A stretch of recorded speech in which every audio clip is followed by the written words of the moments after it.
there has been a very major piece of research done recently in Oxford by the Society for Mind and Anthropology, or Anthropology and Mind, who did a £1.9 million they spent on this research. As far as I remember, there were over 60 academics involved in this research from all over the world. So this was a major piece of scientific research in the realm of human psychology and anthropology. And after many years, they concluded that the belief in God, the religious belief, and the belief in afterlife is not something that is taught by our parents. It is something instinctive and natural in the human being. That in fact, the very human thought process itself is shaped by religious values. This is very significant. Because, of course, this agrees with exactly what Islam has been saying, that every human being is born upon the fitrah. In other words, every human being, as the Prophet Muhammad sallallahu alaihi wasallam said, is naturally inclined to worship God alone. And as the Prophet sallallahu alaihi wasallam said, it is only our parents that make us diverge away from that natural inclination to single out God for worship and make us followers of different religions or no religion at all. So this is the nature of the human being. And it's interesting that this very extensive piece of research has confirmed that. And we all have instincts. Animals, by the way, operate on instinct. What makes the human being different from the animal is that the human being has reason. We have the ability to reason, whereas animals, they rely upon instincts. And we have also what we call reflex action. So, for example, if I pick up something that is hot, mashallah, not the Quran, but something that is very hot, I don't have to think. There's no process in my brain saying, this is very hot, I must drop it. No. You do it instinctively. You drop it instinctively. This is a reflex action. This is something that is not rational. This is just something that is part of our intrinsic makeup. In order to keep on holding something hot, you have to train yourself. You have to learn to bypass your normal instinctive, which a human being can do. We can learn to bypass those reflex actions and force ourselves to hold a hot coal. This is unique to human beings. Consciousness, that ability to use our mind to override our instinctive reactions. However, this instinct is there, and the belief in God is instinctive. What is the proof? What is the proof of this?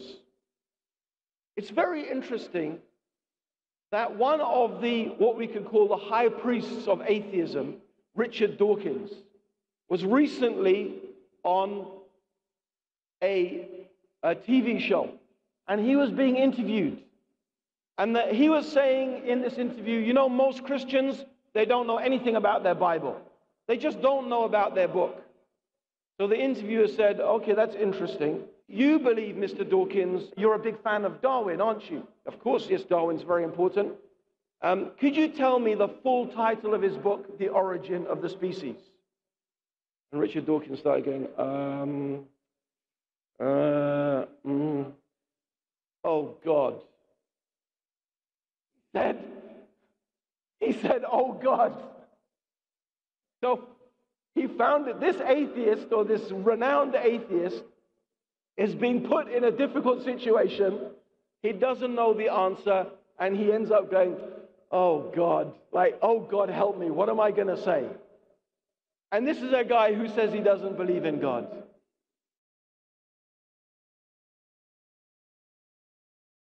But you're saying they're not Christians, even if they think of themselves as Christian. You know what they are, even though they tell you. I'm not presenting my opinion here. This press release is offered to people to look down it and say, look, these people who call themselves Christians actually don't read the Bible, don't go to church, don't believe Jesus was the Son of God, don't even know what the first book of the New Testament is. But Richard, it's up to you to make up your mind whether you think they're Christian. Don't ask me. My opinion is not relevant. Richard, if I said to you, what is the full title of The Origin of Species?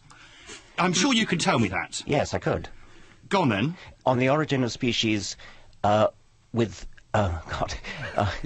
origin of species, there is a subtitle with respect to the preservation of favoured races in the fight in the struggle for life. You're the high pope of Darwinism. Not bad, I'd give him some justice. But if you asked people who believed in evolution what that question, and you came back and said 2% got it right, it would terribly easy for me to go, they don't really believe it after all. It's just not fair to ask people these questions. They self-identify as Christians, and I think you should respect that.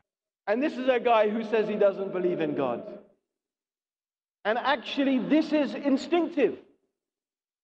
This is instinctive. Allah gives the example in the Quran. Allah gives the example in the Quran of those people who go on a boat. And they go on the boat expecting to do trade and expecting to buy and sell. They go onto this boat, and when they go out to sea, there is a great storm.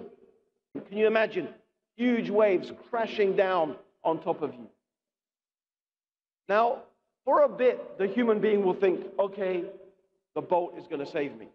The boat is well built, the boat will save me. Or maybe they think the captain will save me.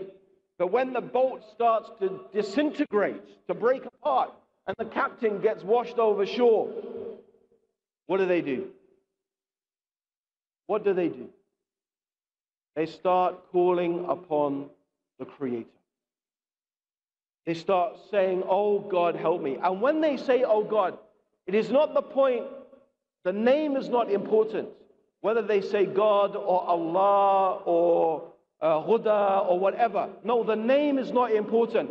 It's the concept that is important.